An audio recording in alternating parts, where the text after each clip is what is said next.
Hello everyone, I hope you are all doing well and आप इस exam के लिए सीरियस होंगे तभी इस वीडियो को देख रहे हैं। फुल टाइम टेबल बताने से पहले कुछ इंपॉर्टेंट बातें जो आपको याद रखनी है। सबसे पहले आपके पास यूपीपीसीएस का सिलेबस की हार्ड कॉपी हमेशा अपने पास रखनी है और हो सके तो हर दिन इसे पढ़ें। 20 साल के पीवाईक्यू प्रीलिम्स एंड मेंस दोनों आपके पास हों। थर्ड, आपके पास स्टडी मटेरियल हो जो आप आगे पढ़ने वाले हों।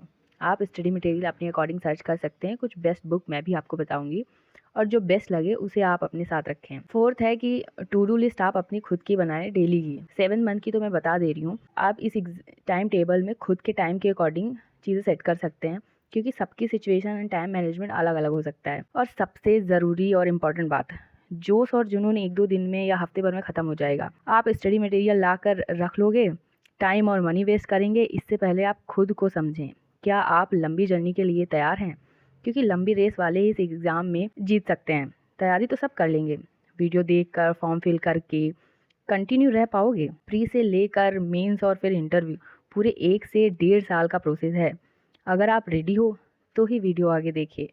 इस एग्ज़ाम के लिए आपको सबसे ज़्यादा किसी चीज़ की ज़रूरत पड़ेगी तो वो है पेशेंस एंड कंटिन्यूटी। अगर ये 2 चीज़ें आपके पास है ना तो आप इस एग्ज़ाम को ज़रूर क्लियर कर लेंगे, आई प्रॉमिस। तो हम शुरू करते हैं। सबसे पहले 6 महीने का टाइम पीरियड मैं आपको बता रही हूँ।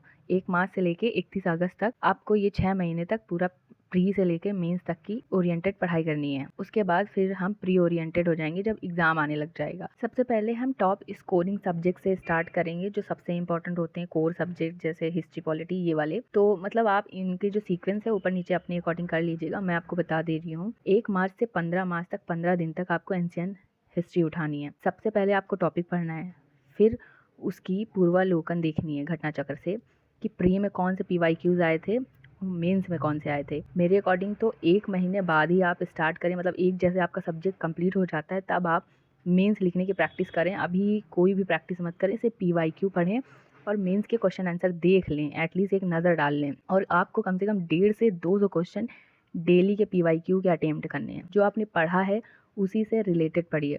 और साइड में मैं ये बुक लगा दे रही हूँ, अगर आपको ये बेस्ट लगती हैं तो आप खरीद सकते हैं। ये अब तक की सबसे बेस्ट बुक मानी जाती हैं। सेकेंड, 16 मार्च से लेकर फिर मिडवेल हिस्ट्री उठानी है आपको। इसको 10 दिन पढ़ना है। सेम ऐसे ही करना है, पहले टॉपिक पढ़ना है, फिर प्री के क्वेश्चन आंसर आपको अटेम्प्ट करने हैं, फिर मेंस के देखने हैं क्वेश्चन। मेंस के एटलीस्ट 2 से 3 आपको लिखने पड़ेंगे, पर पूरा हिस्ट्री ख़त्म हो जाने दीजिए, उसके बाद आप लिखिएगा। फिर 26 मार्च से लेकर 14 अप्रैल तक वैसे ही पढ़ाई करनी है मॉडर्न हिस्ट्री की, प्री प्लस मेंस की पूर्वालोकन से प्रैक्टिस करनी है। ये सबसे ज़्यादा स्कोरिंग सब्जेक्ट हैं, इसलिए ज़्यादा समय भी इन्हीं को देना है आपको। कोई बात नहीं अगर इनमें ज़्यादा समय लग भी रहा है तो। फिर 15 अप्रैल से 4 मई तक आपको पॉलिटी उठानी। पॉलिटी को भरपूर समय 20 दिन देने हैं। प्री प्लस मेंस ओरिएंटेड पढ़ाई करनी है, पीवाईक्यू देखने हैं, प्री के 150 से 200 क्वेश्चन अटेम्प्ट करने हैं और चीज़ें रिलेट करके पढ़नी है। जैसे एक सब्जेक्ट कंप्लीट हो गया आपका तो अब आप मेंस के 1-2 क्वेश्चन भी लिखना स्टार्ट कर दीजिए। जैसे हिस्ट्री का कंप्लीट हो गया है और हिस्ट्री के मॉक भी देना स्टार्ट कर दीजिएगा साथ ही में। और थर्ड आपको सब्जेक्ट उठाना है 5 मई से 24 मई तक के लिए इंडियन, वर्ल्ड एंड इकोनॉमिक, तीनों का ये कंप्लीट करते हुए 20 दिन में ज्योग्राफी आपको कंप्लीट करनी है। और एटलस साथ में रखिएगा, एटलस तो सबसे ज़्यादा ज़रूरी है। एटलस एंड मैप को कनेक्ट करके पढ़ना है। ज्योग्राफी पढ़ने के साथ साथ मैप में रिलेट करके पढ़ना है कि हमने ये पढ़ा, ये कहाँ है, मैप में कहाँ दिखा रहा है वो चीज़ें।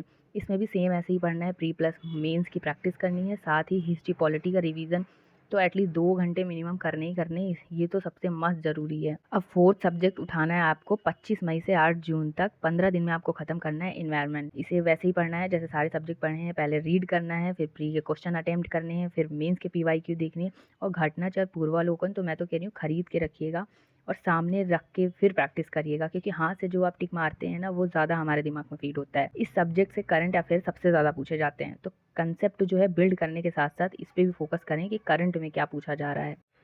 फिर 5वां सब्जेक्ट आपको उठाना है इकोनॉमिक्स का। 9 जून से 28 जून तक इकोनॉमिक्स आपको कंप्लीट कर देनी है।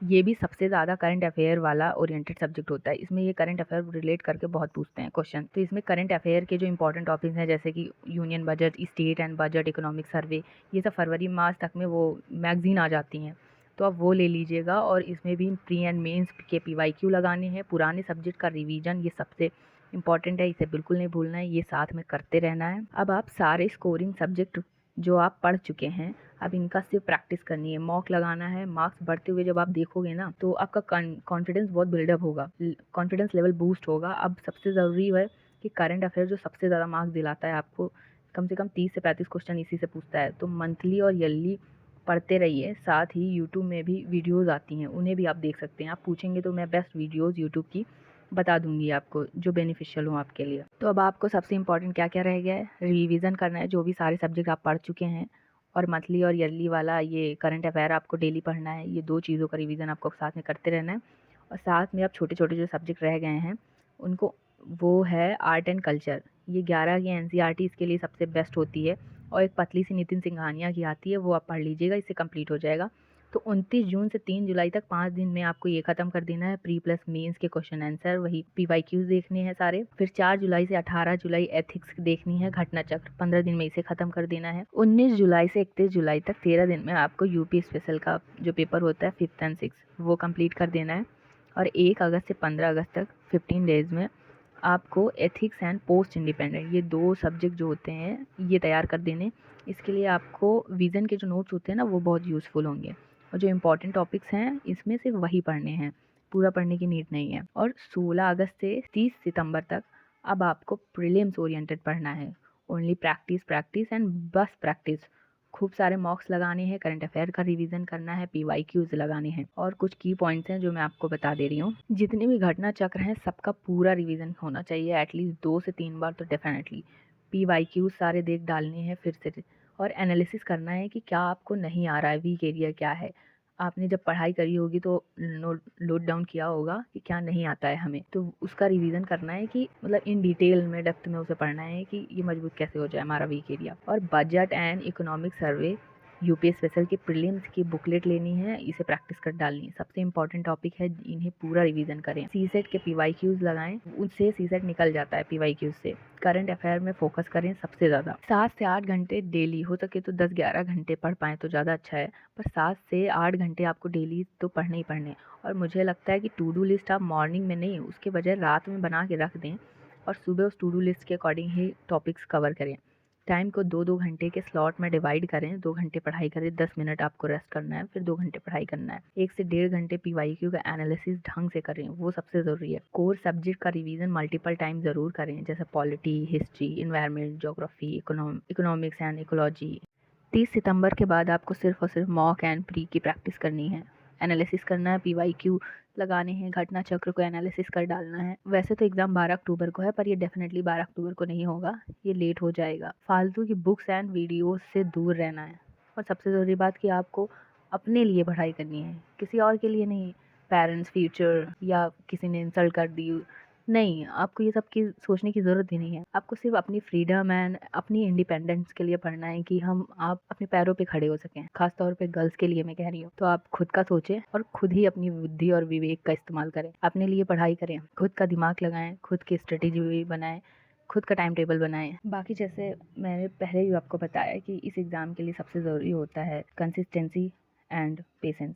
इन 2 चीज़ों के साथ आप इस एग्ज़ाम को डेफिनेटली क्रैक कर सकते हैं, और जैसे बाकी ह्यूमन बीइंग ने किया है इस एग्ज़ाम को, तो डेफिनेटली आप भी कर सकते हैं। आपने इतना कर लिया ना मेरे कहने से, तो मैं इंश्योर करती हूँ कि आपका प्री ज़रूर निकल जाएगा। बाकी मैं मेंस की भी इन डिटेल में टाइम टेबल आपको बता दूंगी। प्री के बाद कछुए की तरह चलना है आपको, ना कि खरगोश की तरह उछलना है। धैर्य और विवेक से काम लें, एग्ज़ाम डेफिनेटली आपका निकलेगा अगर आपने इतना फॉलो कर लिया। अगर आपका कोई और सवाल है तो आप ज़रूर मुझसे पूछ लें। वीडियो कैसी लगी आपको ज़रूर मुझे कमेंट करें, और अगर आपका कोई सवाल है तो ज़रूर बताएं, मैं डेफिनेटली उसका आंसर देने की कोशिश करूँगी। और इस टॉपिक पे अगर आपको कोई और हेल्प चाहिए तो बताइए, मैं डेफिनेटली वीडियो बनाऊँगी।